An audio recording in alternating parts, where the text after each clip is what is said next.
Ang MV Negros Navigator ay isa sa mga mahalagang pampasaherong barko na nagsisilbi sa mga pangunahing rutang pantubig sa Kabisayaan, partikular na nag-uugnay sa mga isla ng Negros at mga karatig lalawigan. Sa mga nakaraang taon, patuloy na ginagampanan ng barkong ito ang mahalagang papel sa pang-araw-araw na paglalakbay ng libo-libong pasahero, kabilang ang mga manggagawa, estudyante, negosyante, at mga pamilyang umaasa sa maaasahang transportasyong pandagat. Dahil sa heograpiya ng Pilipinas bilang arkipelago, nananatiling kritikal ang serbisyo ng MV Negros Navigator sa pagpapabilis ng paggalaw ng tao at kalakal, at sa pagpapatibay ng ugnayang panlipunan at pang-ekonomiya ng mga komunidad sa rehiyon.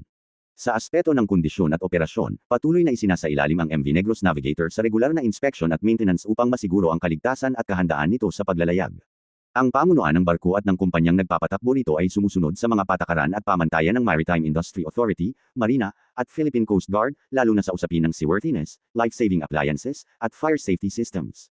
Kabilang sa mga isinasagawang hakbang ang regular na pagsusuri ng makina, hull integrity, electrical systems, at navigation equipment upang maiwasan ang aberya at masigurong ligtas ang bawat biyahe. Sa loob ng barko, patuloy ang mga pagsasaayos upang mapabuti ang karanasan ng mga pasahero.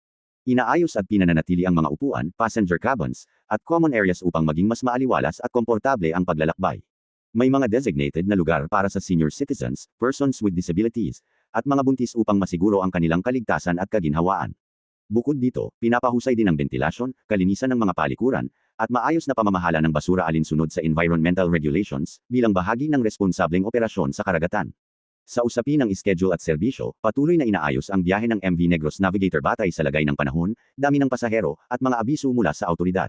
Sa panahon ng tagulan at bagyo, mas nagiging mahigpit ang koordinasyon sa Philippine Coast Guard upang masigurong ligtas ang paglalayag at maiwasan ang panganib sa dagat. Kapag kinakailangan, ipinatutupad ang mga kanselasyon o delay ng biyahe bilang pag-iingat, at agad na ipinapalam ito sa publiko sa pamamagitan ng mga pantalan at opisyal na anunsyo upang mabawasan ang abala sa mga pasahero. Malaki rin ang kontribusyon ng MV Negros Navigator sa lokal na ekonomiya. Sa bawat biyahe, hindi lamang mga pasahero ang naihahatid nito kundi pati mga produktong agrikultural, sari-saring kalakal, at mahahalagang supply na kailangan ng mga isla. Dahil dito, natutulungan ng mga lokal na negosyante at magsasaka na may padala ang kanilang produkto sa mas malalaking pamilihan.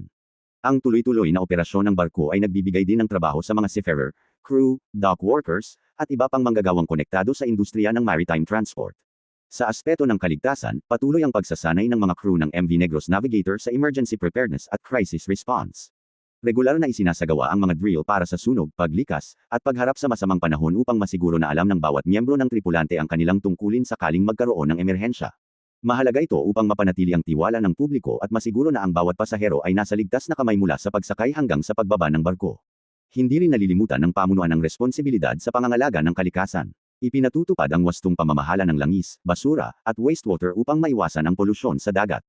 Ang pagsunod sa mga environmental standards ay bahagi ng mas malawak na layunin na mapanatili ang kalinisan ng karagatan at maprotektahan ang yamang dagat na pinagkukunan ng kabuhayan ng maraming komunidad sa Negros at mga karatig isla. Sa kasalukuyang panahon, patuloy ang pakikipag-ugnayan ng operator ng MV Negros Navigator sa mga autoridad at lokal na pamahalaan upang mapabuti pa ang serbisyo. Kabilang dito ang pag-aaral sa posibleng modernisasyon ng barko, pag-upgrade ng kagamitan, at pagdaragdag ng mga hakbang para sa digital ticketing at mas maayos na passenger management. Layunin ng mga hakbang na ito na maging mas efficient ang operasyon at mas maginhawa ang karanasan ng mga pasahero sa hinaharap. Sa kabuuan, ang MV Negros Navigator ay nananatiling mahalagang bahagi ng sistemang pandagat ng Pilipinas, lalo na sa rehiyon ng Kabisayaan. Sa kabila ng mga hamon tulad ng pabago-bagong panahon, mataas na demand ng pasahero, at mahigpit na regulasyon, patuloy nitong ginagampanan ang tungkulin bilang ligtas, maaasahan, at mahalagang sasakyang pandagat. Sa patuloy na pagsisikap ng pamunuan, crew, at mga ahensyang katuwang, inaasahang magpapatuloy ang serbisyo ng MV Negros Navigator bilang tulay na nag-uugnay sa mga isla, komunidad, at pangarap ng mga